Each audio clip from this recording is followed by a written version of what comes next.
Kembali lagi di dialog mencari calon pimpinan KPK ideal dan masih bersama Wakil Koordinator ICW Agus Sunaryanto, dan pemirsa kami juga masih mengundang Anda untuk memberikan komentar lewat SMS ke 0811-833-5551 atau melalui pesawat telepon di nomor 021-52900-308 atau 021-52900-311. Kita lanjutkan, Mas Agus, ini kalau tadi kita bicara soal setiap orang pasti punya dosa masa lalu. Betul. Gitu. Memang tidak ada malaikat gitu kan. Artinya setiap orang pasti punya dosa. Nah, kalau kita berkaca pada apa yang terjadi saat ini, paling tidak 2 pimpinan KPK itu sudah dijadikan tersangka karena dosa masa lalu gitu. Dalam tanda kutip itu harus dibuktikan ya. Nah, apa yang harus dilakukan oleh pansel saat ini dan juga calon pimpinan KPK yang pastinya punya dosa masa lalu itu supaya ada jaminan dalam proses dia terpilih nanti ini tidak ada yang mengungkit masalah lalunya, supaya mereka juga selama 5 tahun itu kerjanya juga bisa tenang gitu. Pertama, soal dosa masa lalu ini kan ada 2 dosa gitu. Ada dosa-dosa yang benar-benar dilakukan, ada dosa yang dicari-cari gitu. Seolah-olah kemudian menjadi masalah besar gitu. Nah, ini yang jadi persoalan menurut saya. Nah, apa yang terjadi di 2 pimpinan sebelumnya kan pansel juga sudah melakukan clearance ya. Maksudnya?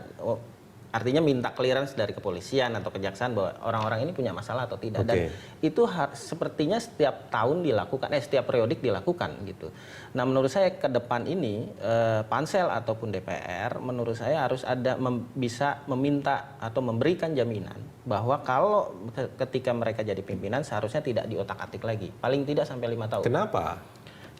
Karena di undang-undang KPK ini yang belum dirubah sampai saat ini adalah ketika mereka jadi tersangka otomatis nonaktif. Nah, kekhawatirannya adalah seperti tahun-tahun sebelumnya atau yang sedang terjadi saat ini, dicari-cari kesalahan, ditetapkan tersangka otomatis nonaktif, dan itu akan mempengaruhi kinerja KPK. Menurut saya kalau memang ada persoalan, padahal sebelumnya sudah digaransi bahwa orang ini kelakuan baik ada segala macam. Pernah ada clearance yang dikeluarkan oleh polisi dan kepolisian atau kejaksaan misalnya atau lembaga lain, menurut saya ketika dicari-cari kesalahan harusnya dipending dulu. Misalnya ya, dipending dulu sampai masa jabatan kalaupun berakhir. Ada, bukan dicari-cari, kalaupun memang betul ada bukti-buktinya cukup, itu juga paling tidak dipending dulu. Menurut saya dipending dulu sampai tapi jabatan mereka itu memberikan terakhir. Semacam privilege sebetulnya kepada pimpinan KPK. Betul, tapi lagi-lagi ini kan proses. Belum ada jaminan juga bahwa mereka yang bersangkutan bersalah. Belum ada jaminan juga memang tidak bersalah sama sekali gitu. Nah, menurut saya proses ini makanya harus benar-benar ketat, baik di pansel ataupun di kejaksaan. Ini melalui sambungan telepon Mas Agus sudah bergabung bersama kita Ibu Destri Damayanti dari pansel pimpinan KPK. Selamat pagi Bu Destri. Pagi Mas Rudi. Ya Bu Destri, ini kalau kita bicara soal calon pimpinan KPK ini tugasnya luar biasa berat ini bagi Bu Destri dan kawan-kawan ya. Nah, apakah dalam proses pemilihan ini memang sebaiknya atau bahkan seharusnya harus ada dari kepolisian dan juga kejaksaan di sana, Bu Destri? Maksudnya apa? Kepolisian dan kejaksaan ada di dalam salah satu pimpinan KPK, ya? Saya rasa kan dari awal kami dari pansel sudah menerangkan bahwa siapapun warga negara Indonesia, dari institusi manapun juga, apakah dia dosen, apakah dia polisi dan seterusnya, itu mempunyai hak yang sama untuk mendaftarkan diri. Sepanjang dia mendaftarkan diri secara personal. Jadi kan yang kami lihat itu individual, bukan kita lihat bajunya. Tidak ada privilege bahwa nanti harus ada dari polisian dan juga kejaksaan. Tidak ada. Jadi benar-benar nanti yang taruhlah ada 8 yang lolos sampai tahap akhir dari pihak kami ya, maksudnya dari pihak pansel, itu adalah memang 8 orang yang terbaik secara individual dan yang kami anggap cocok untuk memimpin KPK ke depan. Nah, ini kalau kita melihat dari calon pimpinan yang ada sekarang, komposisinya kalau saya tidak salah kebanyakan advokat ya Bu Yanti ya? Iya, ada advokat, kemudian ada juga dari PNS juga cukup banyak ya, auditor gitu juga ada gitu. Nah, Bu Yanti, Bu Destri, ini kalau kita bicara soal calon pimpinan KPK yang kita harapkan akan lebih baik tentunya dari periode sebelumnya dan juga tidak bermasalah seperti yang terjadi saat ini. Apa upaya pansel untuk menghindari hal-hal seperti itu? Ya, pertama yang kami lakukan itu memang dari awal, jadi setelah kami mengumumkan 194 nama ini, kami mengajak dari masyarakat ya, peran masyarakat, mungkin juga organisasi masyarakat, bahkan ada lembaga institusi formal juga, mereka udah mulai mau masuk untuk melihat rekam jejak dari 194 nama yang lulus dari tahap 1. Institusi formalnya ini mana aja, Bu Kenapa? Destri? Institusi formal yang disebut ini? Nantinya kami akan mengajak kayak BIN, kemudian PPATK, Kejaksaan, Polri, dan juga KPK sendiri. Sementara dari organisasi masyarakat, ada dari CSO yang mereka juga sudah bersedia untuk mengawal dari awal. Kemudian juga dari Muhammadiyah, dari NU. Jadi ini banyak sekali gitu keterlibatan dari masyarakat formal dan non formal untuk kami libatkan dalam proses tracking. Tapi memang yang di awal ini memang yang kami buka web khusus bagi masyarakat ya khususnya itu mereka untuk memberikan tanggapan terhadap si calon 194 ini gitu. Sudah banyak masukan dari masyarakat, Bu Destri? Ada beberapa, tapi kami belum menghitung gitu ya, dan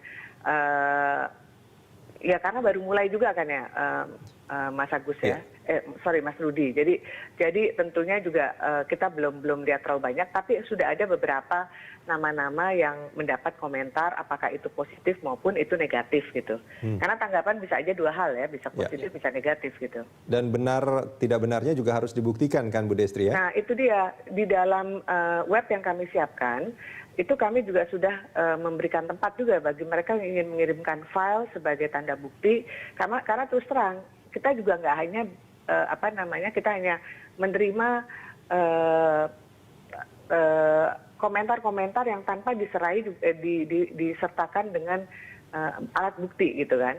Jadi kan ya mungkin aja ada orang yang nggak suka sama dia kemudian bisa bikin cerita gitu. Jadi nah ini juga kita akan menghindari hal-hal semacam itu gitu. Ya, lalu apa yang akan dilakukan oleh Pansel ketika sudah mendapatkan ya masukan dari masyarakat seperti itu? Apakah langsung dianulir kandidatnya atau akan ada proses tertentu yang akan dilakukan? Oh enggak. Jadi gini, kita akan melihat dulu seberapa serius permasalahan ataupun tanggapan miring, tanggapan negatif yang diberikan oleh masyarakat kepada yang bersangkutan gitu kan.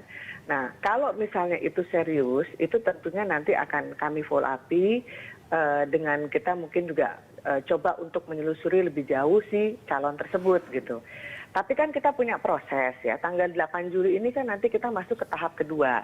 Ya, tahap kedua di mana di situ nanti para pendaftar itu juga akan menghadapi tes lagi. Dan nanti tanggal 14 Juli namanya juga akan makin berkurang kan. Jadi kita akan bisa lebih fokus gitu ke siapa-siapa yang memang nanti akan kita lakukan tracking yang lebih dalam lagi gitu. Oke. Bu Destri, ini kalau tadi Anda mengatakan juga akan melibatkan institusi formal kayak BIN, kepolisian, PPATK, termasuk juga KPK. Seingat saya, Pansel periode sebelumnya juga melakukan hal yang sama. Lalu kemudian artinya sudah mendapatkan clearance dari institusi-institusi formal itu. Tapi kemudian kita lihat fakta yang terjadi saat ini, dua pimpinan KPK paling tidak dijadikan tersangka. Nah ini bagaimana Pansel akan ya menghindari hal-hal seperti ini supaya tidak terjadi lagi? Ini di awal pada saat kami bekerja, isu mengenai ini sudah menjadi concern dari kami. Makanya pada saat itu yang kami lakukan adalah kami coba berkeliling, ya kami ketemu dengan polisi, ketemu dengan kejaksaan dan seterusnya, kemudian juga menanyakan mengenai hal ini gitu. Karena kami juga nggak menginginkan nanti pada saat kita sudah sampai mendapatkan pimpinan tapi ternyata mereka nggak suka, kemudian mereka melakukan hal-hal yang lama itu diulang kembali. Dan pada saat pertemuan tersebut sebenarnya sih ada satu kesepakatan ya, jadi kesepakatan tapi masih informal bahwa mereka juga nggak setuju sebenarnya dengan hal tersebut. Dan buat mereka kalau misalnya permasalahan itu adalah minor dan juga masa daluarsa dari masalah yang dihadapi itu juga akan menjadi perhatian. Jadi kan ada ketentuan kalau misalnya untuk kejahatan yang dibuat 3 tahun itu akan daluarsa 3 tahun atau 6 tahun kemudian lah ya. Nah itu yang akan itu akan bisa juga dipakai nanti sebagai salah satu satu alasan yang bisa dipakai yang bisa dipakai untuk tidak